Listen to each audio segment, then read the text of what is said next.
Hello my fellow friends and followers, it's me Retromania, and in today's video we are talking about the 10 hardest, most annoying boss fights in JRPG history. Also thanks to all the content creators who gathered for this collab video. Check all their channels out, and with the intro out of the way, let's immediately jump to the action, starting with the very first most annoying JRPG boss fight.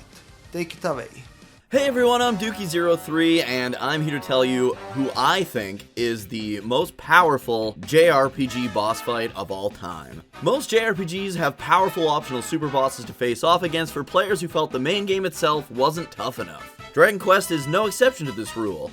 Even some of the earlier Dragon Quest remakes like 3 on the Super Famicom and Game Boy Color each have their own super bosses. And of course, the DS remakes of the Zenithian trilogy all have their own extra challenging opponents to face off against if you so choose as well.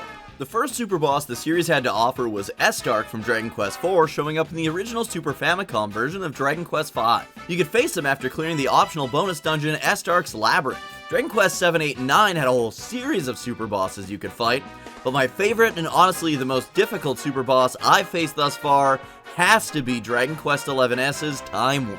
In order to even meet this bad boy, you've got to complete all the Tickington side quests, which allow you to visit locations from previous Dragon Quest games in order to correct the timelines and get to the bottom of who's behind all the changes. After correcting the timelines, you then face off against a series of super bosses meant to imitate all the final bosses from the entire mainline series. These guys are incredibly difficult, as you aren't just fighting one Dragon Quest final boss, but sometimes up to 3 or 4 at a time. After you've managed to somehow defeat all of these super bosses, you then have to battle their presumed leader, the End of Time. And only after finally taking out this incredibly difficult task can you unlock the ability to face the dreaded Time Worm. This guy not only has the most powerful attacks in the game, he can also hit you with a number of terrible status effects and can become pepped up in order to further multiply his damage output. The dude is hellbent on devouring all of time, leaving nothing in its place, and only the hero and his party can stop him. Or can they? I've honestly never beaten this guy. Even with all your characters maxed out at level 99 and all abilities gained, the Time Worm is one heck of a challenge. For being so unstoppable that many lifelong Dragon Quest fans, including myself, have never felled this foe, the Time Worm easily earned my pick for this list. Hello, Chicken Fillets here, and thank you to Retromania for having me on this collaboration discussing, well, the hardest bosses I've ever faced in the JRPG. Now, when he asked me, I gave him an answer of whom I was going to talk about. But, on recording and on reflection, I've changed this. Originally, I was actually going to be discussing a boss in Final Fantasy X. However, on reflection, and to no one's surprise, there's a boss in here, which I find even harder. Yes, he's talking about Final Fantasy VII again. Shock horror. Does anyone ever remember the Temple of the Ancients? Does anyone remember once you beat the dragon? Does anyone remember the demon wall? I absolutely hate the demon wall in Final Fantasy VII. This was the first time I experienced what's known in the JRPG world as the grind. Let's be quite fair, when I first played Final Fantasy VII, I was really young. I didn't really know too much about JRPGs. This boss is unbelievably menacing if you are under-leveled, under-equipped, etc. Which I was all of the above. This boss caused me no end of hassle. The amount of times I had to go against this boss over and over and over again until I realised I should maybe try and get my characters a bit more powerful. The grind. I had never done this before in a JRPG. It's just so frustrating. Nowadays, when I go against this boss, it's not really that hard. But going back to my youth, this was probably one of the hardest bosses I'd ever faced in a JRPG. Get good. You've got to remember that my pick is rated on nostalgia more than anything else. It is not a hard boss as such nowadays, but back then, this was the hardest thing I ever came up against. Oh, I'm glad I don't have to revisit it from that angle. But the real question here is, what's the hardest JRPG boss that you've ever faced? Let myself and Retromania know in the comments down below. And if you like what you're seeing on this channel, well, make sure to subscribe to Retromania, please. And like this video, obviously. Anyway, thank you once again. This has been Chicken Fillets, and until next time, tatty bye. Thanks for having me on Retromania. When you asked me which boss fight made me rage, it was a very easy choice for me. However, before I get into the meat of my entry, I have to warn any of you who haven't played The Legend of Heroes Trails of Cold Steel. My entry is actually a very major spoiler for the endgame of that title and has major story implications, so if you haven't played the game, maybe skip over my entry. Unless you don't care about spoilers, that is, in which case, carry on. So, for those of you still with us, who am I talking about? I'm talking about the leader of the Imperial Liberation Front, C. However, he is otherwise known as Crow Armbrust. Yeah, if that name sounds familiar to you, it should. Crow is actually a party member during the mid to late portions of the game. Anyways, I'm not here to discuss the plot of the game, I'm here to discuss why this bloody boss fight pisses me off so much. So why does this fight annoy me so much? Well, the Divine Knight battles are actually slow even in Cold Steel 2. However, the mechanic is literally introduced in the last few minutes of the first game. Now, I'm all for feature-rich games. They make the game overall more enjoyable to play for the most part. Cold Steel is definitely a mechanically rich title, but the rock, paper, scissors aspect of the Divine Knight battles can be a little bit annoying. That's not the only thing that annoys me about this particular boss fight, though. The other annoying aspect comes down to how RNG-based this particular fight is, especially on the harder difficulties. It's not just myself that has had this problem though, a few of my friends have as well. Basically, if the game decides you're going to lose, you're going to lose. This is even if you're spamming the craft Morning Moon, which is the easiest way to win, since it allows you to enter a defensive stance and whittle away Crow's health, which is another problem I have with this fight. Crow's HP bar is incredibly high. It's high on normal and it's obscene on Nightmare. It also doesn't help that Valimar, your Divine Knight, is incredibly fragile for story reasons. Basically, the boss fight does a whole bunch of things I don't like on a game design level, and throws them in a blender and beats you over the head with it. So if you've played Cold Steel 1, do you find the final boss fight with Crow frustrating? Let myself and Retromania know in the comments. Thanks again, Retromania, I can't wait to see the video. Until next time, keep blazing that trail. What's up everyone, this is Taylor from The Gaming Shelf, and thanks Retromania once again for having me on the channel to talk about a difficult JRPG boss fight. And the boss fight that I want to talk about today is Wiegraf from Final Fantasy Tactics. What stands out about this boss fight and why it's so difficult is several reasons. Now the first is you have to complete a battle just to get to Wiegraf. There's outside the castle, you have to do that, and if you don't save carefully and if you don't prepare properly, then you're going to get into the castle, and if you just have your one save, then you're screwed, and you didn't grind properly, you didn't prepare properly, well, you're stuck fighting Wiegraf until you can get lucky. Now the actual Wiegraf fight itself is two-pronged. So the first one is it's just Wiegraf versus Ramza, and this is pretty difficult because Wiegraf can do a lot of those like Holy Knight abilities that Agrayas can do, and they are just brutal and hit super hard. And the other thing is you're just Ramza, so you don't have anybody to heal you, you don't have anybody to help you, so I would highly recommend using Auto Potion if you've never done this fight before. That's what I always bring in, because if I don't, then I'm pretty much screwed. But let's say you get past Wiegraf. Let's say you're just Ramza, you get past him. Well, then you're in for a treat, because then Wiegraf transforms into Belius or Velius, whatever the correct translation is, this giant sheep monster, and then summons a bunch of gargoyles. So finally you can bring your team in, but then the fight just gets absolutely nuts. Not only do those individual gargoyles hit really hard, but Wiegraf does Cyclops and can basically wipe out your entire team with one big attack, so you have to be super careful. Overall, Final Fantasy Tactics isn't that hard of a game. Even the final boss isn't that challenging, but Wiegraf is without a doubt the hardest boss fight in the entire game, and one of the hardest bosses I've ever fought in any JRPG. Thanks for listening to my segment, guys. I hope to see you on my channel, The Gaming Shelf, and I'm looking forward to seeing what everyone else had to share for their difficult JRPG bosses. Hey everyone, JustHistory Guy here, and I want to give a big thanks to Retromania for having me on his channel. As soon as he told me his idea, I knew I wanted to join in. And though there is an absolute plethora of hard JRPG bosses that will make you want to pull your hair out, someone immediately popped into my mind. Because this boss is not only absurdly hard and quite long, it is also a super fun boss battle. and that's Shiva from SMT5. Now, SMT is known for its hard bosses, but let me tell you, this guy is not playing around. Shiva is an optional super boss for very late game SMT5, and a requirement to beat for the true secret ending for the game. Now, I heard about this guy way before I got to him, but I was like, psh, I'm ready. I'm a bit overleveled. I got this.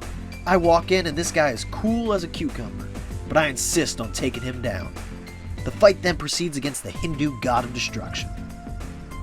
And damn! This is some of the best freaking music I've ever heard. I was jamming out to this fight. I was like, let's go. Shiva then absolutely curb stops me. I try again and make it a little further, but then he starts summoning other Hindu gods and I'm on my ropes. I end up grinding and leveling up with some saved items, like 9 levels. I'm coming at him level 88, 89 out of 99, and I'm going all out. I have an excellent party, the music is hitting, and it's just an absolute beast of a fight, so good. I'm laughing and talking to the TV, telling him that this is it, I'm finally doing it. And when you eventually take him down, it is so satisfying and epic, you just have to experience it. I mean, after the battle, you can pretty much just pimp slap the final boss, but that's besides the point. Because when I beat him, I knew he was not only one of the hardest bosses I've ever fought, he was also one of, if not my favorite JRPG boss ever. So again, thank you so much for having me on. I'm JustHistory Guy. Have a great day, and on to the next. Thank you so much, Retromania, for having me on the show. My name is Gavin from Overleveled Games, and today I am talking about a Kingdom Hearts boss. The Kingdom Hearts series is no stranger whatsoever to incredibly challenging super bosses, ranging from bosses like Kurt Zissa in Kingdom Hearts 1, even all the way to Sephiroth from Final Fantasy VII. But the boss I'm talking about today, and you probably know his name, it's the Lingering Will. This was a boss that you could only find in Kingdom Hearts 2 Final Mix, which Americans didn't even get until the very first HD remaster back on the PS3. So why was the Lingering Will exclusive to Japan? Probably because they thought us here Americans couldn't handle a tough boss like that. But now we can play Kingdom Hearts 2 Final Mix, and with that we can struggle against the Lingering Will. The name of the game here is Prepare, Prepare, Prepare. You need to make sure that your equipment, your items, and even your abilities are perfectly maximized to go against this boss. If you're missing an ability like Leaf Bracer, or you just even make one false button command, you're done, because this boss can one-shot you at any given moment.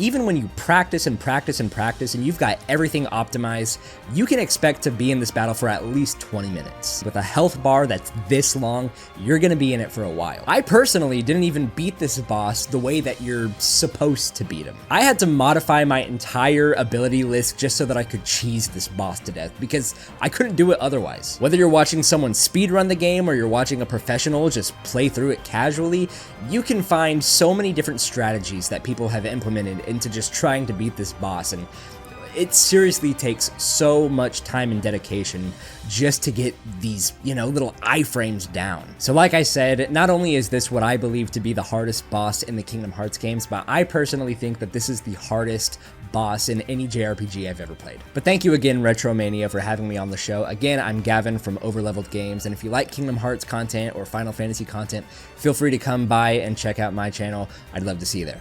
Hello lovely people, I'm Luca from Feiito Gaming, and I am bad at video games. That's what you will probably say when you hear my pick for the most difficult boss in a JRPG. My pick is a boss that destroyed me more than once when I was a teenager and I first played this game. And this is Yuna from Final Fantasy X. Oh man, this lady is a little... Yuna is a late game boss and marks a huge spike in difficulty, if you don't know what to expect. Let me explain. Yuna is one of those bosses that surprises the player with 2 transformations during the fight. Yeah, we all love those. Her first phase starts off quite harmless. Physical damage is countered by the blind spell, and magic is countered with silence. I mean, that's fine, you can avoid that by casting Reflect on your party. After a bit of damage, the second phase starts, and this is where things get really annoying. She starts his phase by casting Zombie on the party, which causes healing spells to do damage. After that, she almost exclusively casts Regen and Cura to heal up. And of course she's clever enough to cast that on the party members with Reflect, because if she had Reflect herself, you would potentially be healed. The only attack she does in that phase is a light counter, and occasionally the Hellbiter, which causes the zombie status. If you manage to deal more damage than she heals, she enters the third and final phase. And this is the point where probably most players died, because of course she casts Mega Death on the party. The only way to avoid that is to keep the zombie status, because then you're on dead and this spell has no effect. Who would come up with this idea? If you die here, you don't only have to repeat a 15 to 20 minute fight, no, you also have to rewatch a 5-minute cutscene. If you all know that and you come prepared, this boss fight isn't that hard. But if you play this the first time, this can be really frustrating. Did you play Final Fantasy X and can you relate to my problems defeating Unalaska? Tell us in the comments. Thanks so much Retromania for inviting me to this amazing collab. It's always a pleasure. Alright guys, have a great day and I'll see you next time.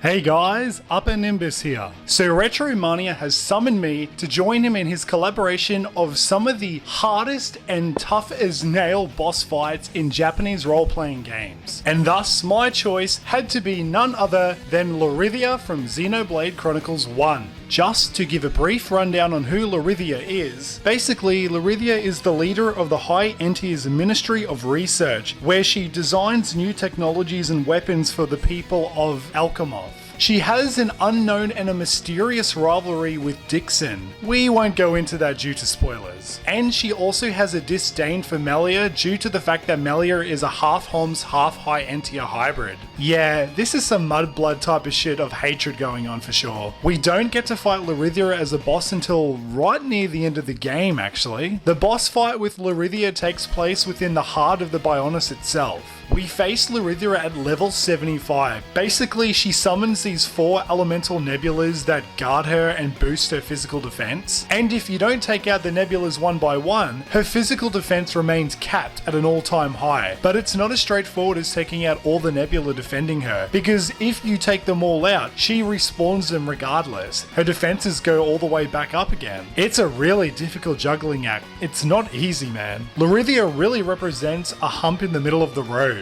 Now, due to the personal connection between Lorithia and Melia, the game basically sets it up where it recommends that you use Melia in the boss battle. But I was way too stubborn to use Melia. I had no clue the first time around playing this game how to really use Melia. But I'll tell you what, man, it took me so many countless tries to even defeat Lorithia. No matter where you are within the battlefield of the Bionis Heart, Lorithia can see you and predict you at all times. It's ridiculous. Not to mention those 4 nebula are still hanging around, so you have to focus on taking them out one by one while trying to avoid and defend yourself against Lorithia's attacks. There are so many real-time strategic factors you need to take into account when battling her. I could not think what was happening. There was so much clusterfuckery going on. That is why Lorithia is one of the most hardest boss battles in a JRPG.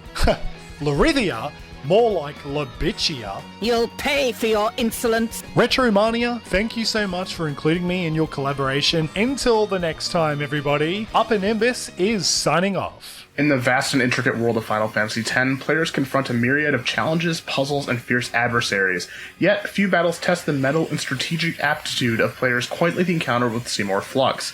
Set atop the treacherous heights of Mount Gagaset, this battle not only acts as a rite of passage for the story's progression, but is also a crucible for many gamers. Firstly, the environment sets the tone. The cold, wintry scene surrounded by swirling mists and ancient ruins prepares the player for something monumental. The haunting background music emphasizes the gravity of the confrontation. Seymour Flux, however, isn't alone. He's also accompanied by this gross-looking thing. It's called Mortiocarus or something. I butchered that. It's a grotesque tentacle-like satellite that constantly revitalizes Seymour and hurls devastating spells on your party. This dual threat means players can't focus their efforts on Seymour alone. They must strategically distribute their attacks and defenses or risk being overwhelmed. The challenge further intensifies with Seymour's multi-spell cross-cleave attack, a sweeping move capable of wiping out unprepared teams in an instant.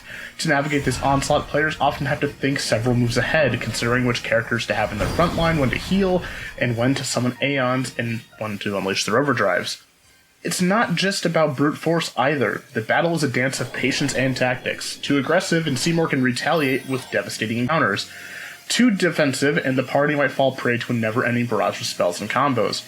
What truly makes the Seymour Flux battle a stand-up moment in Final Fantasy X isn't just its difficulty. It's the confluence of story, setting, music, and challenge. This battle is a true testament to the game's ability to weave narrative and gameplay into an unforgettable tapestry. My pick for the hardest, most annoying JRPG boss is the true final boss Ile de Lucia, fused with the 1000-Age Dragon from Summon Night 6. I really love Summon Night 6, but the last boss in Summon Night 6 is so hard and so annoying. Let me first explain why this boss is so hard and so annoying. Summon Night 6 it's not a hard game and you actually don't need to grind to finish this game. Quote unquote don't need to grind, because once you get to the final boss, yikes. Once I entered the final boss Ile de Lucia I was at least 30 levels under the recommended level to finish the base boss. But wait, there is more! There is also a buffed up true ending final boss Ile de Lucia fused with the 1000-Age Dragon. Oh yeah! How you can see all those characters are level 90. Now you think the previous boss before Ile de Lucia was like level 70, level 80, level 60? No. Do you know which level the boss was before Ile de Lucia? It was level 30 I think. Level 25 or level 30. So you go from level 30 to level 90. So 30, 90. Guys, you need to grind 60 levels more. Why? I grinded for 1 week using the autoplay mode and I was still unable to beat Ile de Lucia fused with the 1000-Age Dragon. Yes, still unable to beat the final boss Ile de Lucia fused with the 1000-Age Dragon. I was able to beat the base boss, but not the final true ending boss. I could grind for another week and I'm pretty sure then I could beat Ile de Lucia fused with the 1000-Age Dragon, or I could just type on YouTube true ending for Summon Night 6. Guess which decision I choose. I hate level spikes so much. I'm like, bruh, could you at least balance your f***ing game? I still like Summon Night 6, but for the love of God, if you ever decide to play this game, play until the final boss Ile de Lucia and then watch the ending on YouTube. Just don't waste your time grinding for 2 weeks for a mediocre boss and a mediocre ending. And yeah guys, these were the 10 hardest, most annoying and most hated JRPG boss fights. Do you agree with this top list or do you disagree? Let me know in the comment section down below, and thanks again to everyone who participated in this collab. You are amazing. And with this out of the way, I wish you all a wonderful day. Sayonara my good old JRPG friends. Bye, ciao, arrivederci and bye.